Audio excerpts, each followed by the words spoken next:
Hey YouTube, just had to make sure I hit the button to turn it on.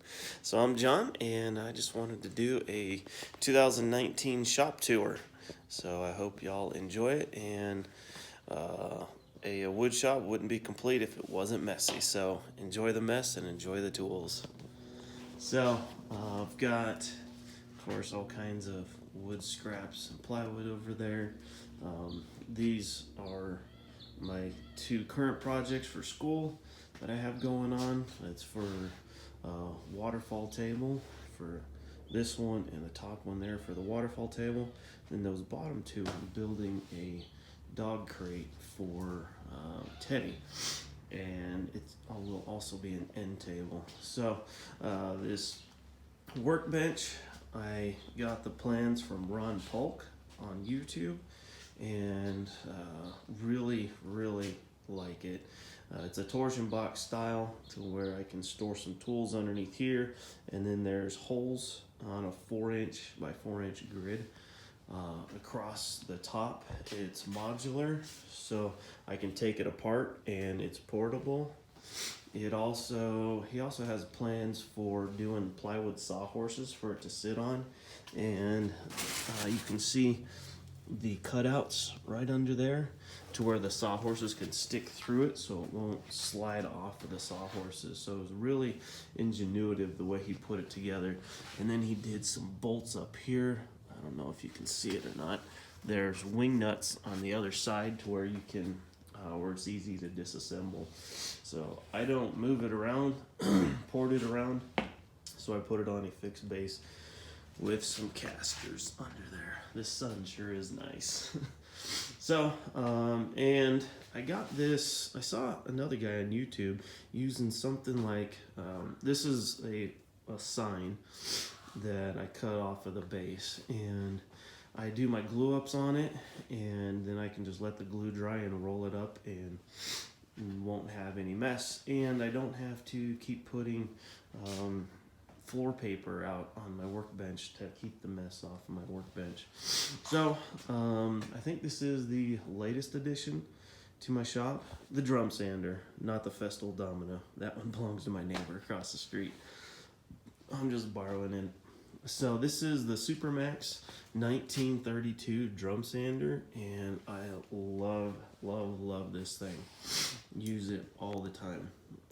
Whenever I'm sanding anything, I just run it through there.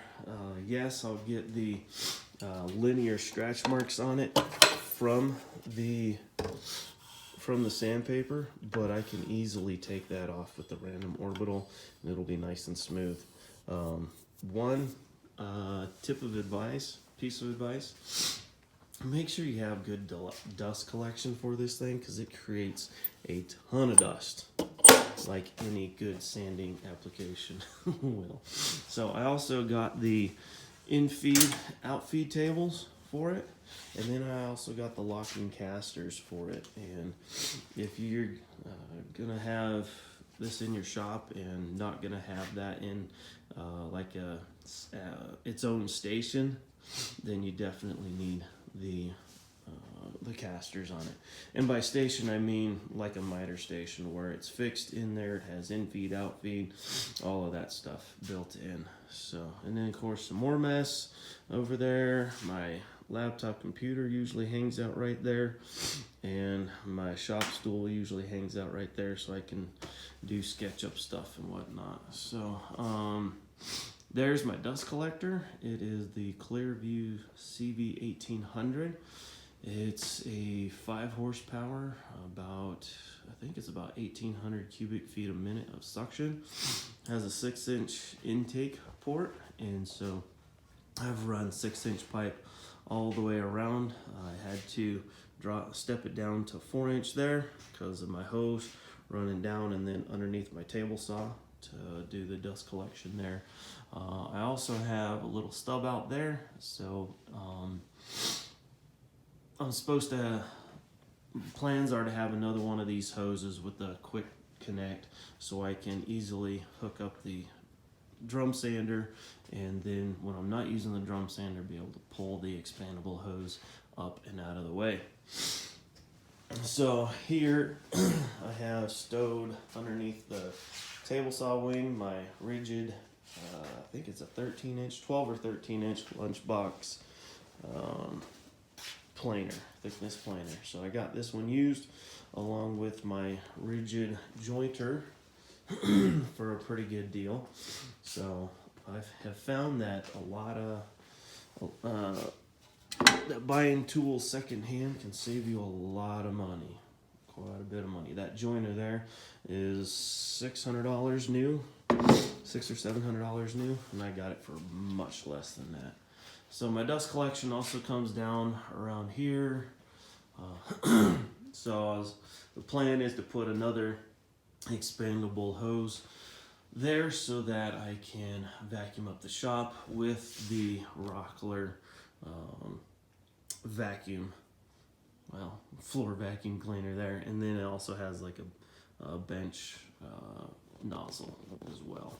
So, and then just there's my crosscut sled that I made not too long ago. Love that thing, use it quite often.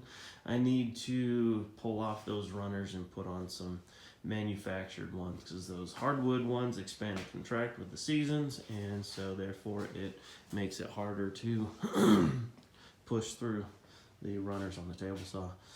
So I do have a saw stop, and those are the brakes that I have blown. So the one on the right was an intentional trip. The dado stack there was an unintentional trip. The dado stack was too close to that brake, and as soon as I turned it on, it tripped the brake, and then I spent the next 20 minutes trying to figure out what happened and pry the blade off, and I didn't realize I had blown the brake. So if I had I known that, I would have lowered the blade all the way down and then raised it all the way back up to disengage the brake and be able to pull it off easier. But I didn't do that. So here's my other workbench. I bought this last fall and love it.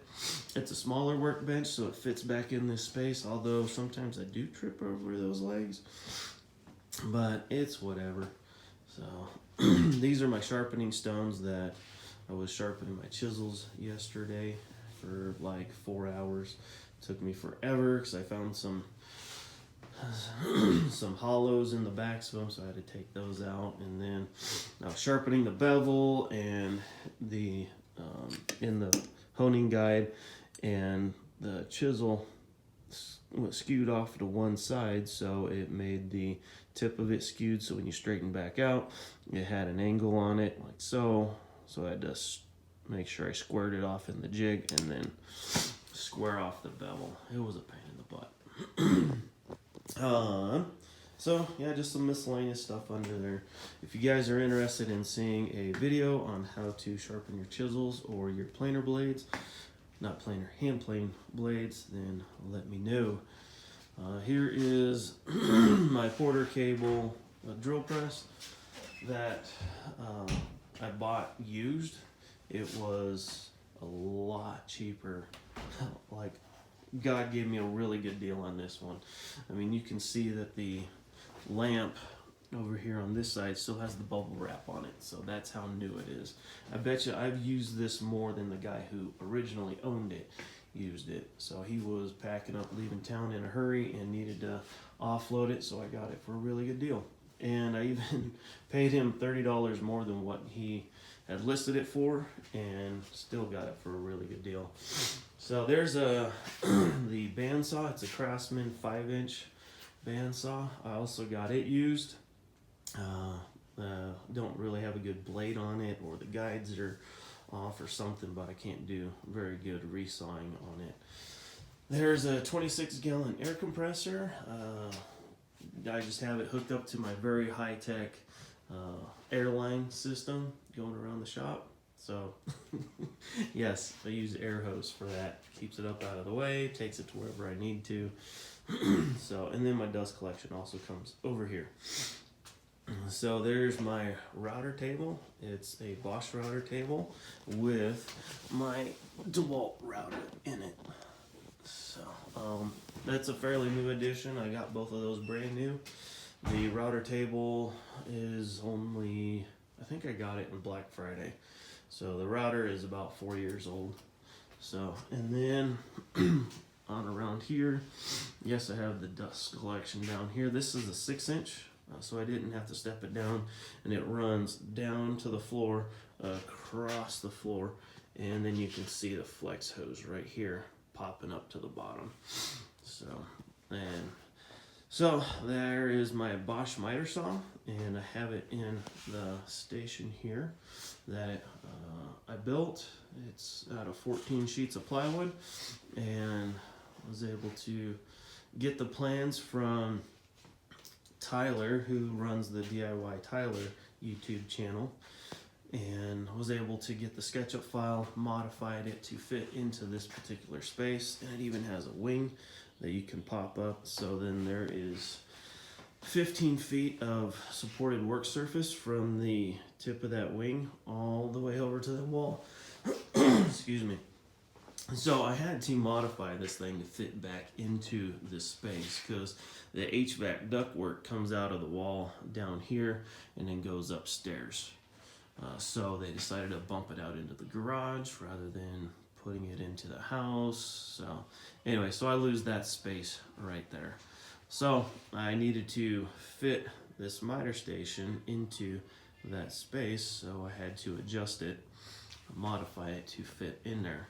And I decided to do some grain matching, grain matching on the front, so that the grain is continuous all the way through the drawer fronts. So I did the same thing down here, so you can see the grain just running through all the drawer fronts. Just a little bit of details that help make the project look nice, that some people won't notice or appreciate, but it's still a little bit of time and extra time and effort put into it. Yes, I have 4 drills. Those are 12 volts. Those are the 20 volt brushless. I do use them all.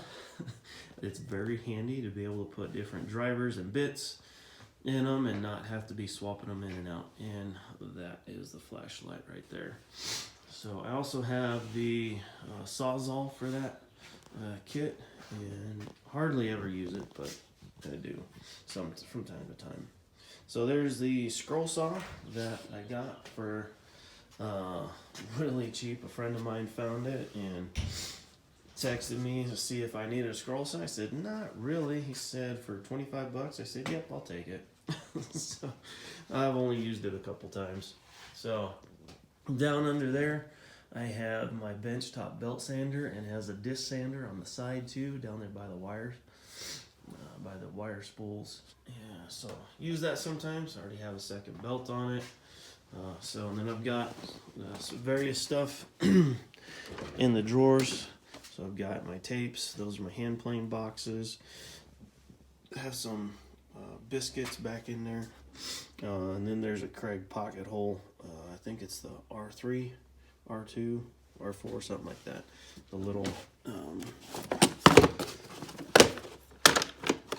pocket hole jig. So it's the R3. And then I went and bought the K5, which that really love that one. Use it all the time. Has the dust collection built into it.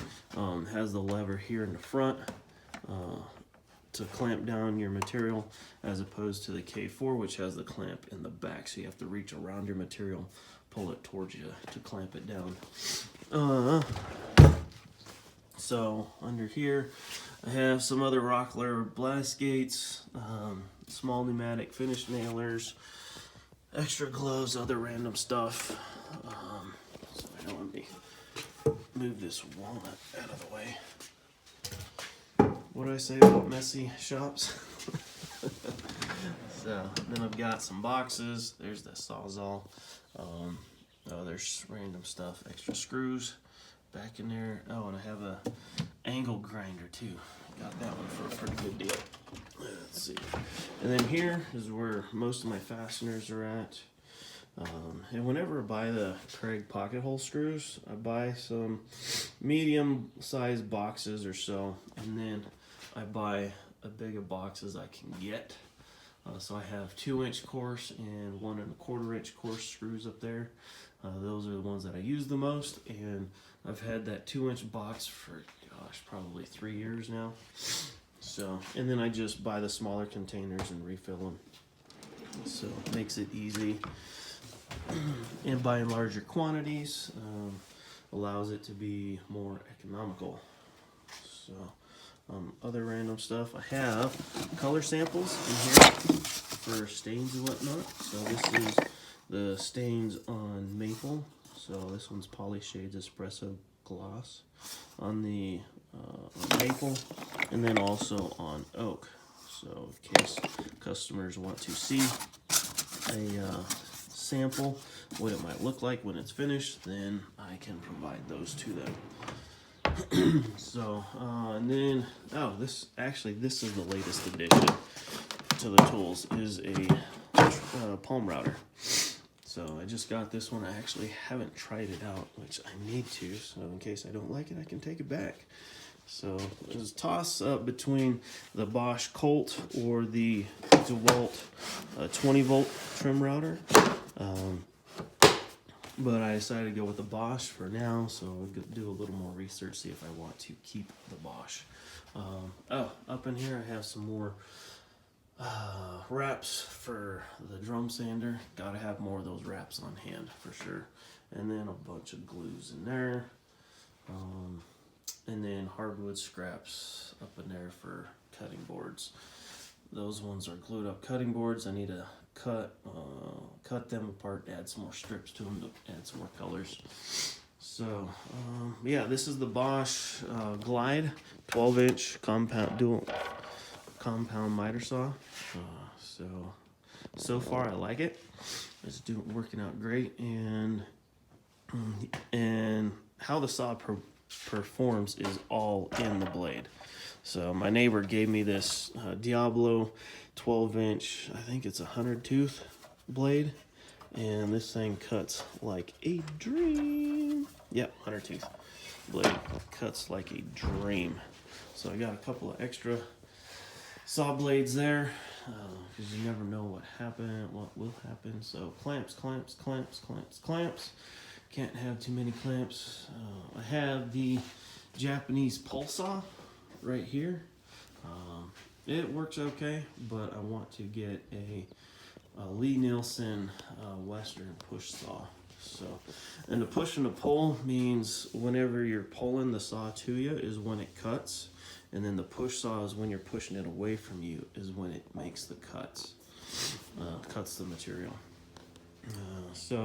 I think that about does it for my shop tour. So I know I didn't show you the random stuff I have in the top drawer, so let's just run through those real quick. And I have the integrated stop block system with a tape measure in the miter station. I have it going on both sides there. So in here I have all my sandpaper, and I found that putting this underneath the material that I'm sanding helps keep it from running away from you. In here I have all of my drill bits and driver bits still in their cases. So, and then the angle driver bit helps get into those tiny places. So, and then here, just some random junk. So, and then some more fasteners that won't fit down in that other drawer. And there's my hand planes and some hold down clamps. Those are good for making jigs that you need them for. And let me get the Girl Scout cookies out of the way. So, and then there's router bits in a very disorganized way, which is not a good way to store your router bits, because then it dulls the blades and then it burns the material that you are trying to route. There's my extra saw stop brakes and the dado stack edge guide for the router, and then the dado insert. So, and then here is these are some different sizes of biscuits, the dowels for the dowel jigs that are somewhere. So more dowels. There's a that's the hinge jig for cutting the concealed hinges and cabinet doors.